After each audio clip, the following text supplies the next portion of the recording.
guys, welcome. Well, it's 2 o'clock. We're going to go ahead and hop on. I know a lot of you guys are traveling or you're out on the road.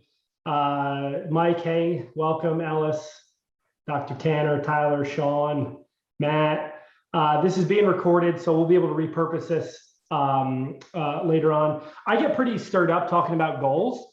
I'll just kind of hop right into it right now because so many people, they spend so much of their life, they plan their Christmas party, or they plan their Thanksgiving meal, or they plan their family vacation oftentimes more than what they spend time actually planning and designing their own life.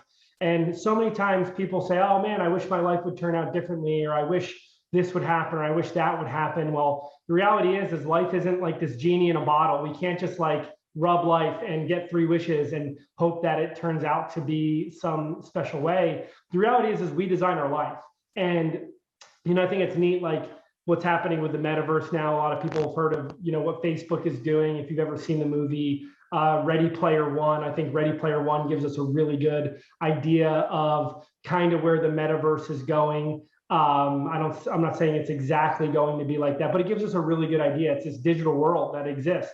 And for those of you who played Sims back in the 90s and the early 2000s, I think it's still a game out there. Welcome, Maria, everybody else that comes on, Dustin. I'm kind of hopping right into this, but you played this game Sims, and basically the premise of this game Sims is that you are a character. You're a simulated character, and you get this character, and basically you get to develop this character's skill. You can really, I think one character I got was really into gardening, right? So I would build these sick gardens, I'd make money, doing tasks, I'd have a job, and you could level up your job. You could pick, okay, do you want to be a police officer, a fireman? Do you want to be a teacher? Do you want to be a business executive? You got to pick all of these different items, and each character that you build, or each profession that you'd have, it had different benefits. Some jobs would be long hours out, but you'd make a lot of money. Other jobs, you would not make a lot of money, but you'd have a lot of time back at your house. And when you're at your house, you could paint, or you could, I remember you could be like looking out a telescope. You could study the stars. You could do all these different skills you could learn. And it really got me thinking, like, as I got into my older teens and my early 20s, that if us as individuals, if we would spend our time developing our real life, like so many of these gamers develop their characters, what could life really be like?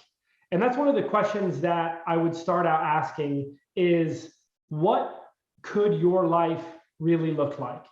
And we have different people from all different walks of life on this call, and that are going to be listening to this Zoom, and all different ages and all different backgrounds. And that would be the very first question that I would propose to you is, what do you really want your life to look like? Now, before you start, like, I think, people are like, yeah, Troy, okay, but all right, whatever. Yeah, all right, yeah, no, look, this isn't like I'm not trying to be this motivational, you can do anything, you can be anything, the sky is the limit, because the reality is that there might be some physical limitations. Like, Dr. Tanner, love you, bro, but you're probably not going to be a professional basketball player. He's, 5'8", stocky, strong, incredibly handsome, very talented chiropractor, but not going to star in the NBA in the next 5 years. Love you, bro.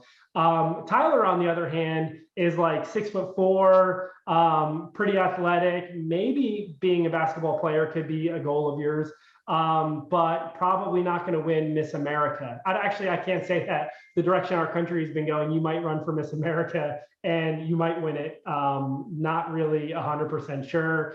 You're not going to get my vote, bro. Sorry, man. Love you. But so the reality is like, we do have to recognize that there may be some limitations, right? Like, you're not going to win like a dog contest if you're a human, right? So we need to the reality is we do need to take some limitations into consideration. But with that being said, most people have way too many limits. Like, I think most people on here, if you wanted to be a professional golfer, you could probably be a professional golfer.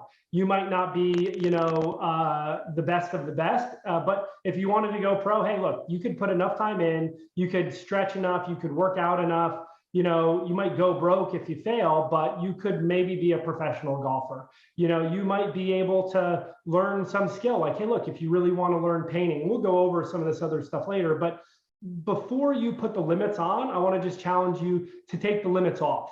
This is going to be a 3-part series. So we have this video right now. And then next Thursday, which is the 16th, we're also going to do a call like this, going to run about 45 minutes. And then we're not going to do anything the 23rd because it's right before Christmas, but we'll do another one on the 30th. We'll kind of put a nice cap on it going into the new year. But most people wait until the New Year's to set their resolution, or they think about their goals for like 30 minutes, on December 31st before the ball drops.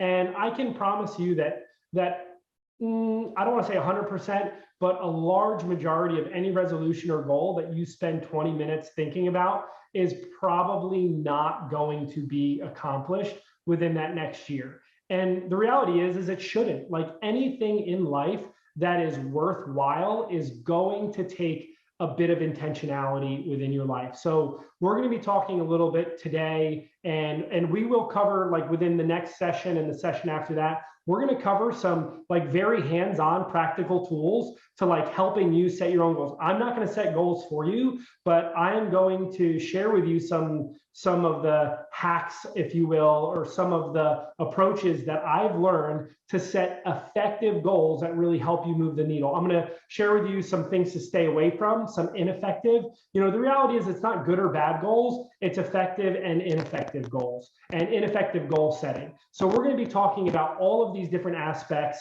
and we're going to be, helping you dial into like what's important for you. So this isn't me doing it for you. This isn't, hey, I'm setting the goals. I'm not here to give you ideas, to be the idea person for you. I want you to be your own idea person. So as we start out, I really want you to be thinking about like, hey, what do you want life to look like? And I'm not talking, what do you want life to look like by the end of next year? What I'm really talking about is when you're on your deathbed.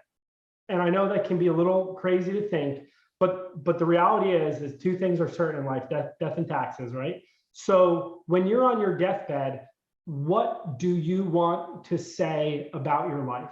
Or maybe the more powerful question is, what are the regrets you don't want to have? And seriously consider that, because most chances you will be 70 years old, 80 years old, 90 years old. Some of us are closer to that number than others. But the reality is that we are going to hit that benchmark, 70, 80, maybe 90 years old. And at that point, it's going to be too late to write your own story. So we need to be thinking now is, when I'm 90 years old, what do I want to be able to look back on in my life? And what do I want to be able to say about my life? That's our starting point. Most people think, oh, where am I at? That's my starting point. Yes, we do need to consider that, and we'll talk about that shortly. But the reality is that and look, if you're of like faith of me, really the question isn't even what do I want to say when I'm 90 years old. Really the question is when I've been in eternity for 1,000 years, what do I want to say about my life that's on this earth? In 100 years from now, you're not going to be able to relive this life on earth. You get one chance to live this life on earth. Now, if you've made mistakes up until now, you can make more happen in the next 10 years of your life than the previous 40, 50, 60 years of your life. I promise you. But once this life ends and once we cross over into eternity, we will have no more opportunity to change this life that we have. So let's be cognizant. And I really want us to be intentional, not about like, hey, what's your financial goals for 2022? And I know I might be like coming out of left field, and some of you guys might be thinking like, ooh, yeah, end of year, let's set some goals for 2022. Like, look, yes, 2022, yeah, we'll do that. By the end of these 3 meetings, we will talk about that. But what is going to be far and above, way more important than our goals that we set for 22, is that when we breathe out our last breath, we'll be able to look back on our life and say, man, I did the very best I could, and I was intentional about this moment. And oftentimes that's what's going to put our goal setting in perspective, because so many people are financially driven. And I think that's great. I am a financially driven person, and those things are important to me. So I'm not discounting that. I'm motivated by health. And we'll cover these things later. But what I'm really thinking to myself when I set goals is, where do I want to be when I'm 90 years old? Now, the reality is once you do that once, you don't need to have this intense thought process about it every day or every year. You can just kind of re-gauge, reevaluate, hey, do I still want the same things for when I'm 90 years old? Am I still on the same track? Okay, yes, great. Well, the ship's already moving in that direction. But if you've never really taken time to be intentional, to think about your last days on earth when you're 90 years old, to look back on your life, if you've never really been able to say, hey, this is what I want to say that I became as a person, these are things that I've accomplished, that absolutely has to be the starting block. So if you're taking notes, and if I have, some of the people on my team here that can take notes, I don't have a lot of this written down and prepared. I've got some things that I'm just sharing off my heart, but I'd like to kind of make a model on this. So Ellis, if you're on a computer, awesome. Ryan, if you're taking notes, or Dustin's an amazing note taker. If you are on your computer, Dustin, and you can take some notes, that would be great. The point that I really want to make here is thinking to yourself, where do you want to be when you're 90? Now, with that being said, that's really going to help us drive our goal setting. That's really going to help us figure out, okay, great, that's where I want to be where I'm 90. I need to make sure that I'm doing some things now in my life that are going to ensure that I get there when I'm 90. I learned something when I was about 24-ish years old, 25 years old. I had a major life epiphany, okay? And so when you're a kid, you go to school and you learn, you are learning. Out of the womb, you're learning. So you're automatically in this learning growth phase. You're learning how to talk. You're learning how to walk. You're learning coordination. You are learning, basics, colors, math, addition, and then you're going into grade school and you're learning. So life is so geared around learning for the first 19 years of your life, 20 years of your life. Learning, you actually don't really even have to be intentional about learning for the first 20 years of your life, because you're forced to learn. You have so many, throughout your teenage years, you're going to have social environments, and you're going to learn how to act around people, or how not to act around people. You're just going to learn because of your sheer lack of exposure to life. But what ends up, so what that does is, in your mind, you make this, and I want you guys to get this, you kind of assimilate this concept that as life progresses, I learn more. And until you're about 20 years old, that is relatively true, but it changes. For majority of people, it changes around 20 years old. After college, maybe you get a job, right? But there's a certain point in your life. It might be mid-20s. For me, I dropped out of college. I got in sales, started my own business, and I started to realize that life was going by and I might not be learning. This is very classic with people with their walk with God, is they just think man, the more that I'm saved, the longer that I'm saved, the more that my relationship with God is going to grow. Bro, friend, not the case. It might be that way for the first year or 2 years, but there's a certain point where going to church on Sunday morning is not going to give you the same level of growth that it did when you first got saved. Because you're oh yeah, I kind of heard a message like this before. Oh yeah, talking about the fruit of the Spirit again. Yeah, I got them: love, joy, peace, patience, kindness, goodness, gentleness, meekness, self-control. Yep, got it. And you realize that at that point, very specifically, that unless you have a growth plan, unless you're intentional about growth, you will not grow by default. And that is a huge concept that I want every person to grasp. Most of you probably already get there. I don't think I have any teenagers on this call, although this would be a powerful lesson for teenagers to learn. Is at a certain point in your life, you realize that growth must be determined. It must be, I'm missing my word right now. I just said it a minute ago. It must be, begins with an I. Why am I spacing out right now? Intentional. Oh, yeah, that's the word I'm looking for. It must be intentional. Pause for dramatic effect. Growth must be intentional.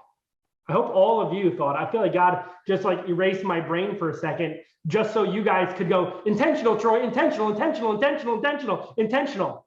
Maybe God did that just so you could have it ingrained in your brain, that growth must be intentional. You're in the same way is when you accomplish whatever your goal is going to be for your life, it must be intentional. You will not make it to your deathbed, hopefully at 90 years old, and be like, man, don't know how that happened, but did everything I wanted to do. Probably not going to happen. You know, it's funny. I accidentally just crossed every item off my bucket list. I did everything. Man, that happened on accident. No, it's not going to happen. You will not hit your deathbed and be like, man, checked every box, crossed every T, dotted every I. Huge accident. Not going to happen.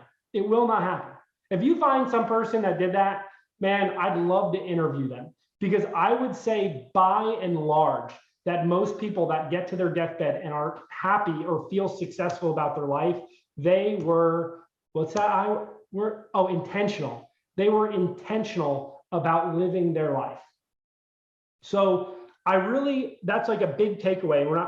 We're 15 minutes in. This is like the intro right now, but I want to lay this foundation about we must be intentional about our life. You're intentional about your vacations. You're intentional about your Christmas. You don't just have a Christmas party and be like, man, we'll see what food cooks itself. Oh, we'll see, we'll have a party. I'm not going to invite anybody. We'll see if anybody just shows up. Does not happen like that, right? So yeah, I think I've made this point about, hey, we must be intentional about our life. So with that being said, let me give some guidelines on being intentional, right? Because one thing that I've found that I've learned that really helps me is kind of being able to be organized. Because if I'm all over the place, it's like, what am I doing? Where am I going? How is this all? And it's like, you just don't feel efficient sometimes, right? Like not a good goal, not a bad goal. We just have effective and ineffective goals, effective and ineffective habits, right? So actually, I don't know, like if your goal is to murder somebody, maybe not a good goal, probably going to suggest that you don't do that, so maybe there are bad goals. I should take that back. But to accomplish this, like, let's be organized. So I've found, and I haven't found this to be wrong. So I'm not going to say this is 100% right, but I have yet to find it wrong. And if you have an example that doesn't fit within this, then I would love to hear it, because I want to learn and grow from it. But what I'm going to say is that every goal that you or any other human on this earth can have is going to fit in one of 7 categories. Okay. So whatever it is, whatever goals that you might have in life, thinking about your 90-year-old self, right? Thinking about your 90-year-old Heather Rodriguez, thinking about your 90-year-old Elizabeth Wilson, 90-year-old Dustin Wilson, thinking about your 90-year-old Kaylee self, right? Everything that you're doing, those goals, those things that you're wanting to accomplish, I could guarantee, well, I don't want to say guarantee, because I kind of want to say guarantee so you prove me wrong, but that your life would fit in these 7 areas, okay?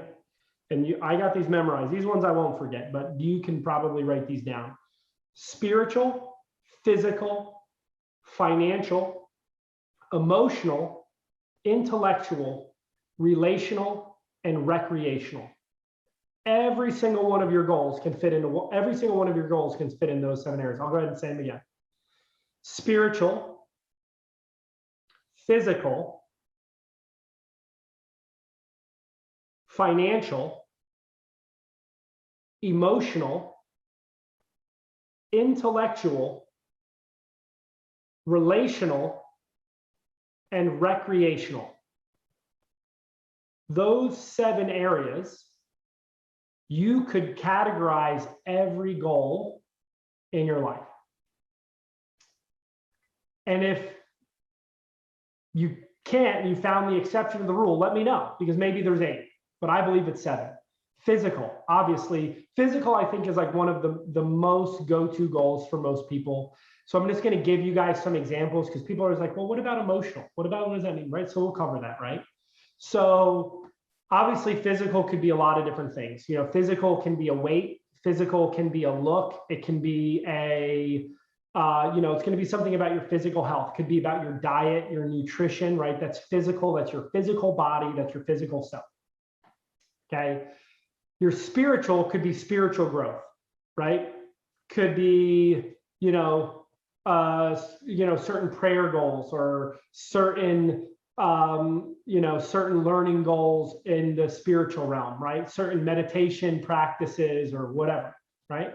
Spiritual, physical, financial, right? Financial goals, those are pretty easy. Well, and there's different types of goals. We'll cover this later, but there's habitual goals and benchmark goals. Like there's the goal of, hey, I want to work out 3 days a week. And then there's the goal of, hey, I want to be a specific weight and a specific size. So habit goals and benchmark goals, we'll talk about them later. Spiritual, physical, financial, emotional, right? So like emotional goals could be like how to handle conflict, like emotionally handling conflict in a better way, right? That's something for me. I'm a very passionate and emotional person. So it's a goal for me to handle conflict in a healthy way, right? Could be a loss of a loved one. It could be some events that trigger you and you have an emotional goal to be able to handle that in a certain way or a specific way, or to be able to be exposed to a certain thing. Hey man, whenever I'm exposed to this, it triggers that. It could be some PTSD. That could be an emotional goal that you have, right? That's a hard one for a lot of people to wrap their brain around. But then you're like, oh yeah, like I could see how somebody with PTSD might want to set an emotional goal. Even normal people, I say normal, that's terrible. I shouldn't say it like that. I apologize. But even people without PTSD have emotional goals that they might want to be able to set, right? Being able to be more present with their loved ones or their kids, whatever the case is. Then you have intellectual goals. Intellectual goals, again, common. Want to learn how to, play chess. Want to learn how to, I want to read a certain amount of books. I want to, whatever, become a doctor, an intellectual goal. Your career goals are going to fit probably in between a mix of intellectual and financial goals, right? So then you have your spiritual, physical, financial, emotional, intellectual, and then you have your relational goals: marriage, kids, friends, influence, anything that has to do with any relationships with human beings. And then finally is your recreation goal, right?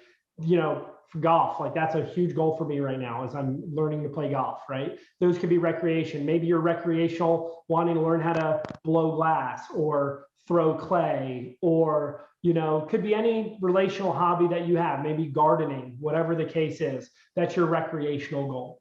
So thinking about your life, and when you're 90 years old, like what are your main goals? Like most people here, spiritual is going to be one of your main things, is that you've pursued Jesus with your life. You've pursued spiritual growth with your life. For most people, that's going to be a big one. Another one's going to be family, right? It's going to be relationships. Those are going to be big goals. Maybe health is going to be another top goal for you, is that your goal is to be able to be mobile into your late years of life, right? So that's what I'm saying, is like a lot of you are going to be like, man, it's my goal. This is my financial goal. This is my this goal. And those are good goals to be able to have. And like, look, if you're in like a 911 financial situation, I could totally understand like, hey, let's prioritize that right now. Like, yes, we would definitely want to be able to work on that first. But if you are okay financially, if you're decent financially, like let's just reel back for a second here and let's really think about like your 90-year-old self, and let's be intentional about building goals and habits that are going to be pleasing to that 90-year-old self, right? So now we've kind of thought about where we are, like we've kind of thought about like where we want to be, and we really need to identify there is where are we now, right? Because I could ask, I could ask any, I could ask Sean, as one of our truck drivers is on the line right here. I can say, hey, bro, how do you get to Billings, Montana? And he's going to tell me how to get to Billings, Montana. But chances are he's going to tell me how to get to Billings, Montana from where he is right now. Or his first question is be like, all right, Troy, where are you? And I'll be like, oh, I'm in Fort Worth, because the directions to get to Billings, Montana from Fort Worth are going to be different than how to get to Billings, Montana from Atlanta, Georgia, where Chris is. It's going to be different to get to Billings, Montana from where Charla is in Virginia, Western Virginia. It's going to be totally different, right? So yeah, we definitely want to think about where we're going. We can't start moving unless we know where we want to go, but we also have to clearly identify where are we right now. Take inventory of yourself. These 7 areas I've broken: spiritual, physical, financial, emotional, intellectual, relational, recreational. Where are you now? Your 90-year-old self, where are you now compared to where your 90-year-old self want to be? You might, if you're anything like Dr. Tanner, your physical health, man, you might be 90% of where you want to be when you're 90 years old. You might be like, man, you know what, I'm pretty good now. What that means is that you've probably built really good habits and you have a really good lifestyle in focusing on those physical aspects about your life right now. So you might not need to change the needle or move the needle too much. You just continue doing what you're doing. You might be like, man, I really want to focus on this part of my life. I really want to look at this part of my life. You have to identify, where are you now? Where are you? Identify, take inventory of yourself right now. Where's my spiritual life right now? Like, man, at one point in time in my life, I really used to be connected with God. I really used to prioritize my Bible reading plan. I really used to prioritize my daily encounters with the presence of God. I really used to prioritize my work, my time in the Word. I used to really prioritize sharing Jesus with people. But, maybe I got a little further away. If I'm going to Billings, Montana from Fort Worth, Texas, somehow I ended up in Louisiana, and I got to get back on the track to get back to Billings, right? That's fine. You have to take inventory of where you're at right now. For me, for sure, next year, physical is going to be one of my big goals, is getting myself in shape. I probably put on, 15 pounds this year that I really don't want to be able to have. And I want to change some things, right? I need to take inventory of where I'm at, right? I've spent a lot of time building this business and raising up people and building a team, and we're doing awesome things with the work that we're doing, and we're definitely going to have goals and growing there, but I need to balance that out a little bit in my life right now. So that's what's so beautiful about thinking that about your 90-year-old self and taking inventory about where you're at right now, is that it really allows you to have this sober-minded thought of like, what's the most important to me and where am I now? So maybe you grade yourself, right? So maybe you sit down and you take a piece of paper. Again, it has to be intentional, guys. Like if you thought that I'm just going to come on this Zoom call and that all my goals are going to be situated and sorted out, like, no, dude, like this is not that, this is not that, this is not that, period. This is not that. This is about really making a meaningful difference in your life. And I'm not going to sit here and sell you lightning in a bottle or snake oil. I'm not going to sit here and try to tell you that, hey, these 3 Zoom classes is all it's going to be to change your life. Like, look, maybe some of you, this will be a catalyst to change your life, but these calls in themselves are not going to be the single thing that changes your life. It's what you do on a regular basis, on a daily basis. Those are the habits that are going to change your life, right? So all we're doing is we're helping getting some elements in perspective right now. Where do we want to be when we're 90? Where are we currently at right now, right? Take a piece of paper and think about it, man. I don't know if you guys know who John Maxwell is, but John Maxwell is a leadership coach. Like, we have all these influencers on social media nowadays, all these people trying to be these, whatever. And there are people that are way better influences on us as individuals than some of these fashionistas that are online, right? John Maxwell is somebody to know. He is somebody to read his books, listen to his podcasts.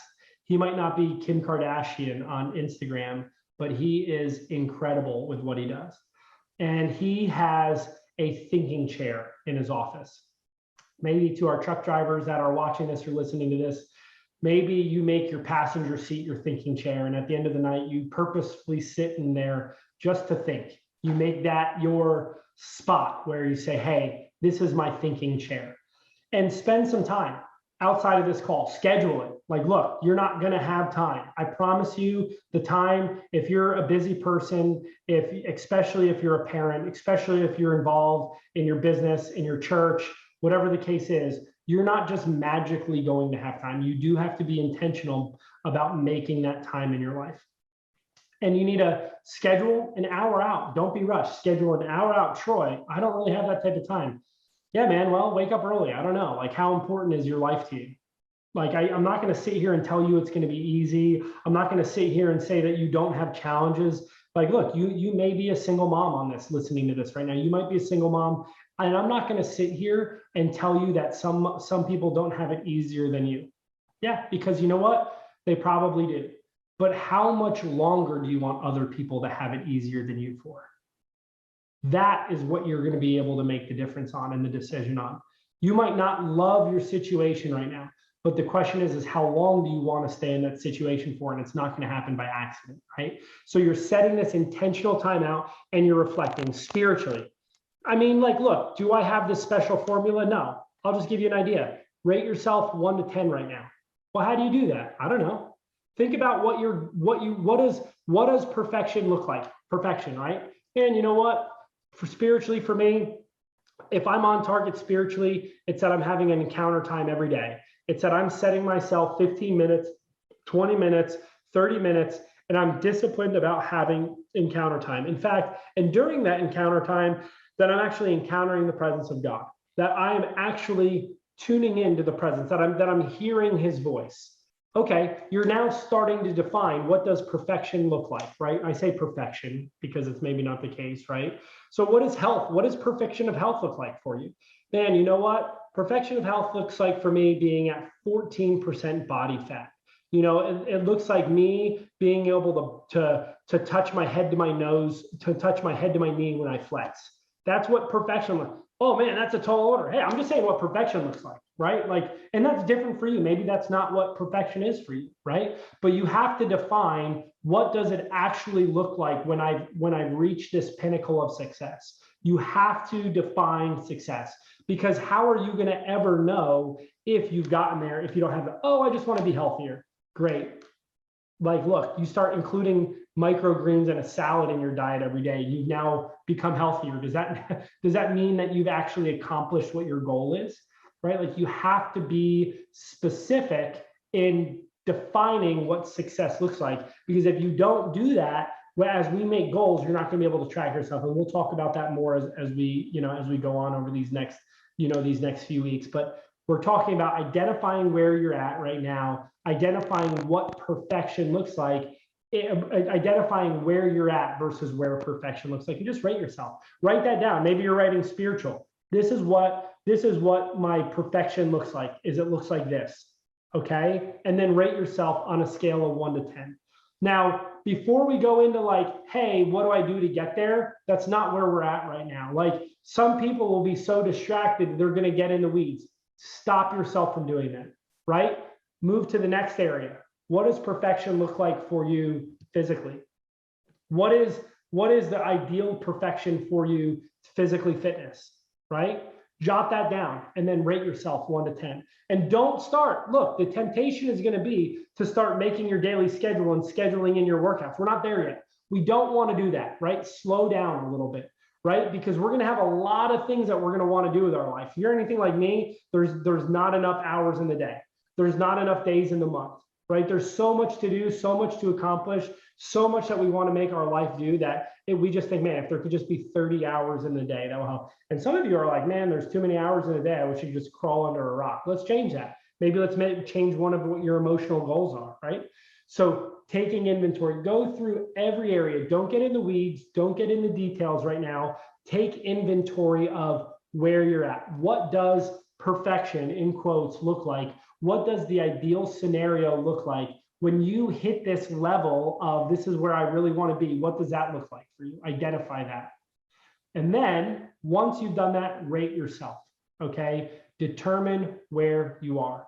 And then once you've done that, the final thing is say, okay, what is my importance 1 to 7 in line of where I want to be when I'm 90 years old? What is really the most important to me? Maybe it's my health. Maybe it's my this. Maybe it's my that. And this will help us determine what are the main areas of focus for our life. So I can keep on going right now, but I actually want to stop right around there. We can do a little bit of Q&A. We don't have an overwhelming amount of people on this call. So I'm gonna, in a second here, I'm just gonna recap real quick, and then I'm gonna open it up for some Q&A. But I feel like that's a pretty good action task. Like, look, I could sit here and go on and on and on, but the reality is if you don't do anything with what this call is, then you're not gonna go anywhere. If you don't,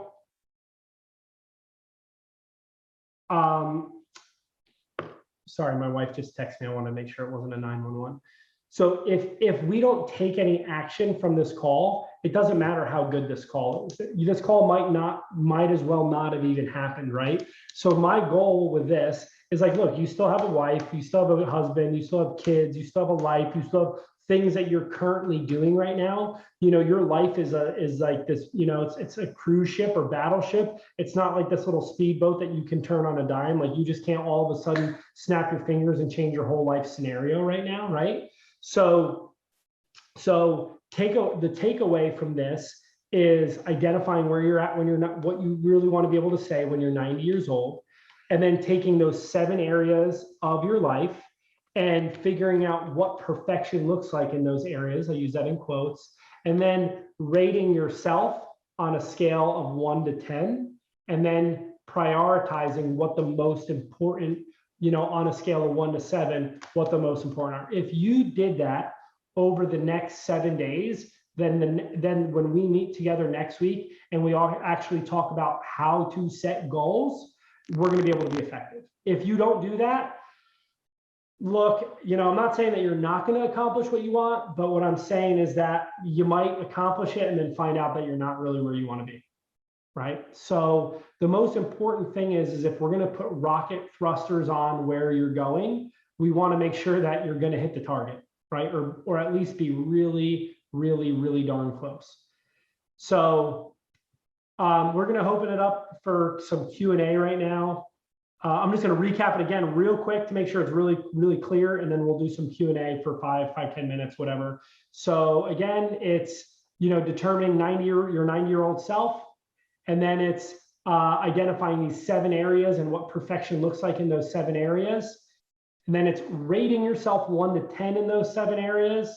And then it's prioritizing them 1 to 7, you know, 1 being the most important, 7 being, you know, the least important.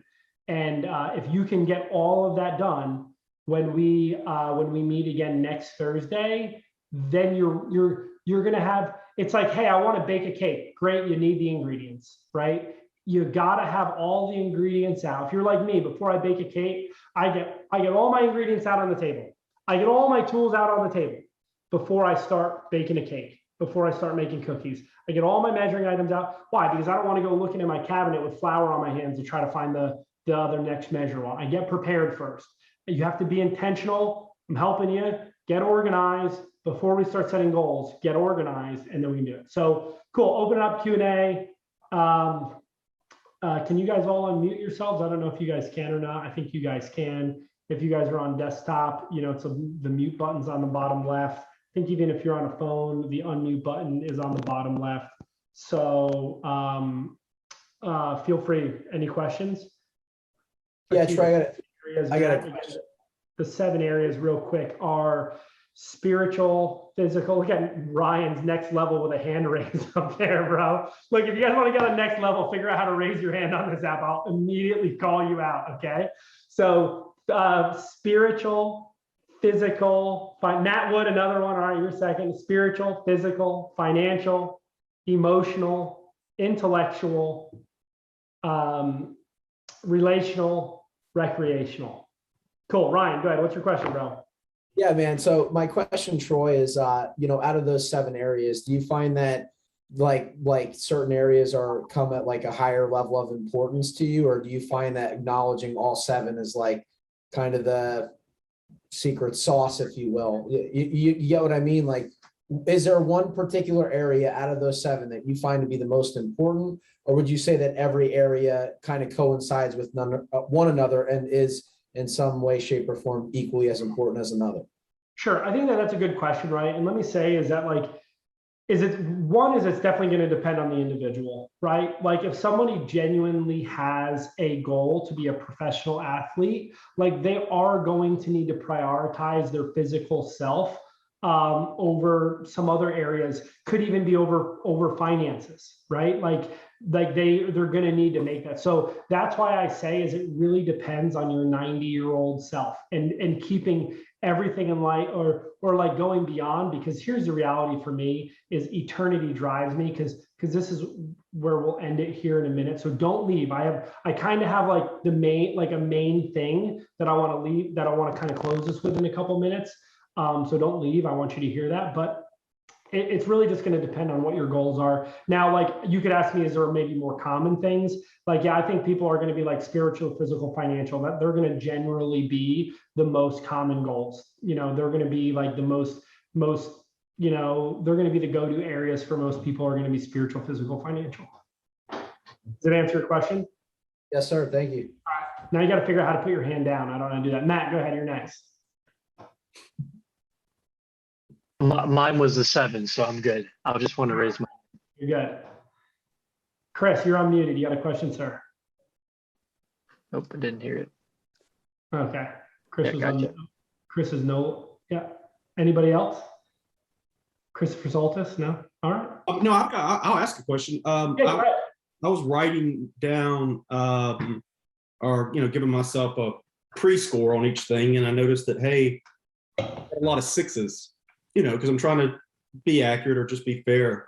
And when you have that, you suggest comparing, let's say if your emotional is a 6 and your relational is a 6, would you look at it and say, all right, which one of these is more important? And then say relational is more important than emotional, then I'm gonna score that. Sure, that's a good question, right? So let me, because it seems to be like Ryan and you guys asked the question. I'm going to do a little diagram for you, okay?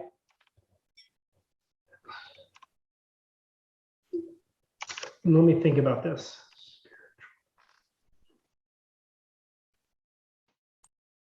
Okay, so you can kind of, now I'm not prescribing this, I'll spend a little bit more time thinking about it, but I really want you guys to think about it in the idea of like a center nucleus and then everything else on the outside of that, right? So I believe personally, and I could find many examples to back this up, but I believe that you as a spirit, like your spirit being, that spiritual part of you is going to be the center nucleus of it all. Because people can have everything else in life, but if that spiritual part is broken on the core of them, they're going to be a broken individual.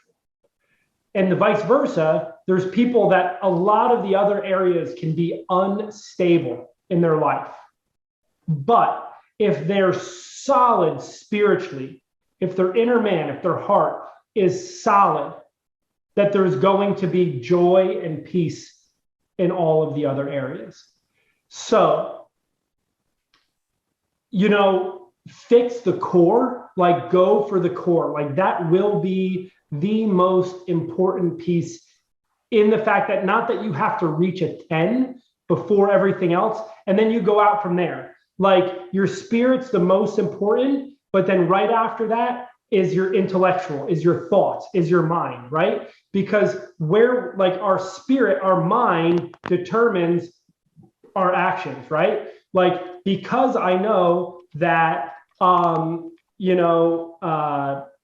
man, what is rat poison? I forget what rat poison is. What is that? It's not acetaminophen. It's like a Tylenol. But there's like, Arsenic, like because my mind knows that arsenic is deadly, I will not drink it. Like my thoughts do determine my actions, right? If I told you that there was a check for $50,000 under the rock outside my house, if you genuinely thought that to be true, and I said there's one for every person who gets there, that would then determine your actions, right? So yes, then I would say your thoughts are outside of that. And then beyond that would be your emotions, because your emotions will also start to dictate the physical part of your life. And then the physical part of your life, how you live, then impacts your finances, and then your recreation is kind of the out part of that. What I would say is in between emotions and physical is probably your relationships, because oftentimes our relationships will influence those inner core pieces, right? So that's what I would say. And I can kind of put a little bit more time thinking in that and being deliberate about that. But I would say, like, hey, look, make sure spiritually that you're on target spiritually for yourself. After that is focus on your thoughts, because your thoughts are things, right? I don't remember if it was Edgar Allan Poe, but your thoughts as a man thinketh, right? Who wrote that book? I don't remember. Do you remember, Chris, who wrote that book, As a Man Thinketh? So boom, your mind is like a garden. After that is going to be your emotions, because your emotions generally are dictated about your thoughts. How do I know that? Because you could sit here and have a mental conversation with yourself, and you can make a whole story in yourself, and you can make yourself feel a whole bunch of different emotions, right? You've been in bed late at night and you're thinking about, I remember, whatever, you're a young kid or you've been in a relationship. Man, I've been in bed at night. Man, my stinking wife, right? Meanwhile, not even the case, right? We've all seen that meme where the woman is in bed. Well, I bet he's thinking about other women. And then, like, meanwhile, he's like, man, I wonder why my engine is knocking, right? Oh, man, like, totally. Meanwhile, the woman in the meme is like creating this whole scenario in her head, and that's not even the case, right? So our thoughts totally impact what our emotions are, right? And then our emotions are often going to determine, how our physical body acts and responds, right? Like, I've talked to people that have gone through emotional stress, and they tell you they get sick because their emotions start. That's why the Bible also says is that a merry heart doeth good like a medicine. Like a happy heart, like, man, you start to be stressful, like those emotionals, they impact your physical body, right? And then I would probably say after that is going to be your relationship. I'm tempted to bump relationships inside, because oftentimes, like, you eat and act and perform like those around you. Like, you start hanging out with people that go to the gym every day, you're going to start to think about your physical weight, right? So does that kind of give a little bit of direction on your, yeah, cool. Any other questions? Let's just go ahead and hop in. Don't be shy, because, like, don't wait for somebody else, because if not, I'm going to just kind of close this meeting out. Anybody else questions? Unmute yourself on the bottom left, and then go ahead and ask your question. 5 seconds. 3. Okay. So the last part that I'm going to say, and then we'll close out, this will be 2 minutes, is once you know where you're going and you determine where you're at right now, before you determine how you're going to get there, you need to determine this is what fuels you. What is your fuel? What's your motivation? What drives you on the inside? Because beyond everything else, if you don't have that, and you can know where you're going, you could know where you're at, you could even know the vehicle that you want to take there.